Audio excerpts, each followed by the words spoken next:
On the first day, we took a plane from Seoul to Beijing, and now please don't judge us for our choices, but there was literally no other restaurant around this train station and we were starving, so we went to KFC and I got this burger, some fries and a sundae. The burger was a little dry, but it did the job.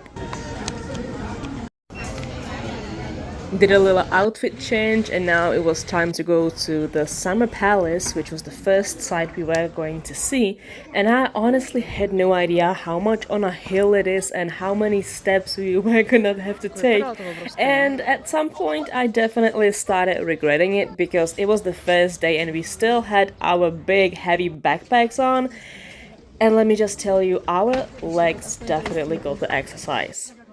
Well, anyway, it was so beautiful. It was definitely worth it. And one thing that it made me realize here in Korea, all the palaces are so well reconstructed and very well kept, and they look so polished. And now, here, this palace, you could definitely tell that the time has left its mark on it. It has definitely been reconstructed since it's been built, but it looked way more authentic than the palaces and shrines and etc. here in Korea. So it made me realize how polished they are here in Korea, actually.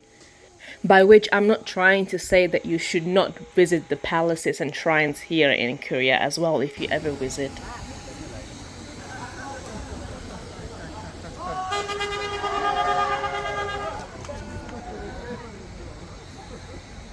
We got to the other end of the Summer Palace and we got on the 15-minute walk back to the train station. It was so hot that day and we were definitely happy to be back in the air condition. Mam z sobą nic, czym to trzeba narzezać, no bo tak. We got on our way to the hotel to check in, but we decided to stop and buy a few snacks, especially I love any Asian snacks.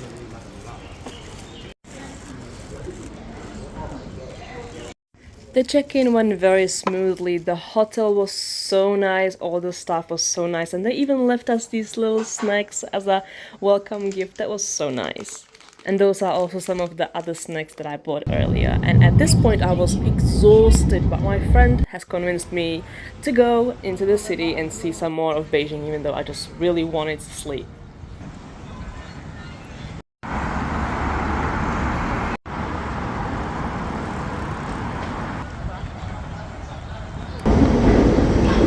See how easy it is to use the subways in China, but I'll be doing a whole separate video about that later, so stay tuned.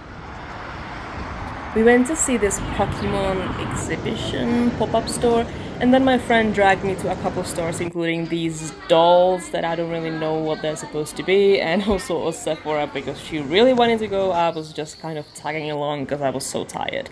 We finally got on the way to find a place to eat, but we first stopped at a supermarket where I specifically bought a lot of snacks because I just love the Chinese snacks, and then we finally found a restaurant, and thank God they had this sweet and sour pork, exactly the same kind I used to always get when I lived in Australia, in Sydney, because here in Korea it looks so different. This sauce is more red, there's a pineapple, and the chicken is coated in a completely different way than the ones that you can buy in here in Korea. The sauce is like lighter and it's much sweeter.